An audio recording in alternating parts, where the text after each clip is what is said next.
O Senhor esteja convosco, Ele está no meio de nós. Proclamação do Evangelho de Jesus Cristo, segundo João. Glória a vós, Senhor. Naquele tempo, disse Jesus a seus discípulos: Quem acolheu os meus mandamentos e os observa, esse me ama. Ora, quem me ama será amado por meu Pai, e eu o amarei e me manifestarei a ele. Judas, não Iscariotes, disse-lhe: Senhor, como se explica que te manifestará a nós e não ao mundo? Jesus respondeu: Se alguém me ama, guardará a minha palavra, e o meu Pai o amará, e nós viremos e faremos nele a nossa morada.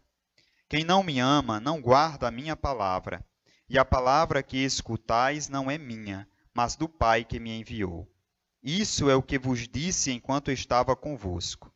Mas se o defensor, o Espírito Santo, que o Pai enviará em meu nome, ele vos ensinará tudo e vos recordará tudo o que eu vos tenho dito. Palavra da salvação, glória a vós, Senhor.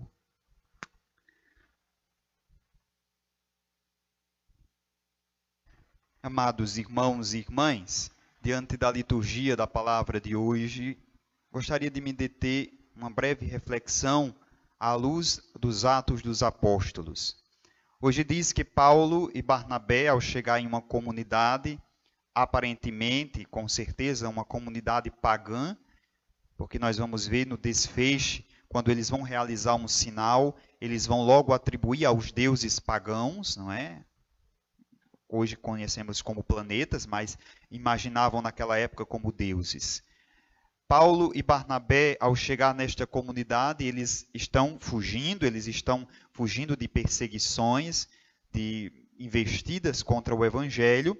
Ao chegar lá, eles anunciam o Evangelho. Então, o primeiro detalhe é, sempre que a igreja se encontra perseguida num lugar, ela sai para um outro, mas ela não desiste daquilo que é sua primordial missão, anunciar o Evangelho. Por mais que expulso de um lugar e indo para outro, quando eles chegam neste lugar, eles vão fazer aquilo que é sua missão, anunciar o Evangelho.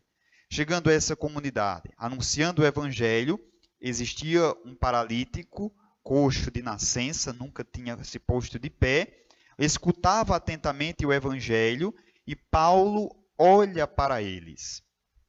Se recordam, no início dos Atos dos Apóstolos, quando Pedro e os outros discípulos vão entrando no templo e perto da porta formosa tinha também lá um homem coxo, o diferencial que Pedro realiza é de olhar para aquele homem. O olhar significa quase que devolver a dignidade, perceber que o outro existe.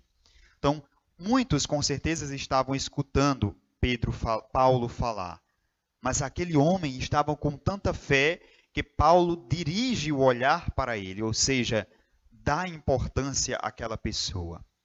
Mas o que é mais importante perceber, além de olhar, ele cura, devolve a dignidade àquele homem. Mas é ver a atitude de Paulo e Barnabé ante a situação que se instaura após isso. Quando eles veem, logo diz, é Júpiter, Mercúrio, ou seja, dão nomes de deuses a eles, são os deuses que se personificaram na pessoa desses dois homens, por isso trazem bois para oferecerem sacrifício. Diz que Paulo e Barnabé rasgam as vestes, vão para o meio do povo e diz que não façam isso, porque eles são homens, são mortais como eles, tal. Anuncia o evangelho e vai falar sobre o Deus que é Senhor do céu e da terra, que criou todas as coisas. O que quero tirar disso aqui é que Paulo e Barnabé não se aproveitam da aparente glória que o povo coloca neles. E eles poderiam muito bem ter se aproveitado. Todos estão olhando para a gente como deuses, por isso agora vamos nos aproveitar da situação. Não. Eles querem mostrar quem de fato é o protagonista da evangelização, o Espírito Santo, o Paráclito enviado pelo Pai. Então, muitas vezes nós na missão anunciamos o Evangelho, estamos nas pastorais, nos grupos e nos movimentos, desenvolvendo um bom trabalho. Mas num dado momento, quando nós começamos a aparecer ou deixar transparecer um bom trabalho, que os elogios vêm para a nossa pessoa, para a nossa humanidade, nós deixamos o nosso ego ser massageado e vamos nos iludindo como se fôssemos de fato os protagonistas da missão que realizamos.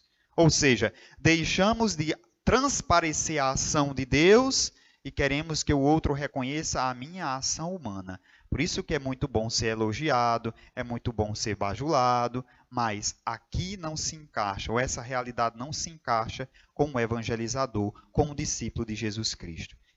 A atitude deve ser a de Paulo e Barnabé, de dizer, não, a glória não é a nós, como diz o refrão do Salmo de hoje, não a nós, Senhor, não a nós. Nós transparecemos, deixamos transparecer nas nossas atitudes, na nossa vida, a ação maravilhosa de Jesus. Então o outro deve ver na minha ação a ação de Jesus Cristo. E por causa da palavra dele, eles se convertem, eles são curados, eles alcançam uma nova vida.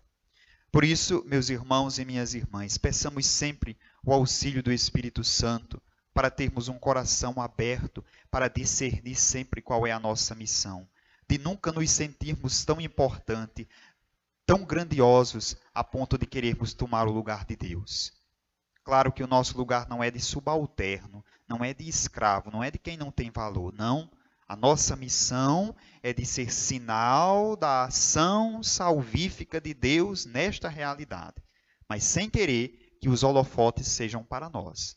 A ação ou a atenção é para Jesus Cristo, porque só Ele é capaz de preencher as necessidades espirituais que cada um de nós temos. Quando alguém coloca em nós, seres humanos, as esperanças, quando se decepcionam, logo o edifício que construiu vai ruir, vai cair.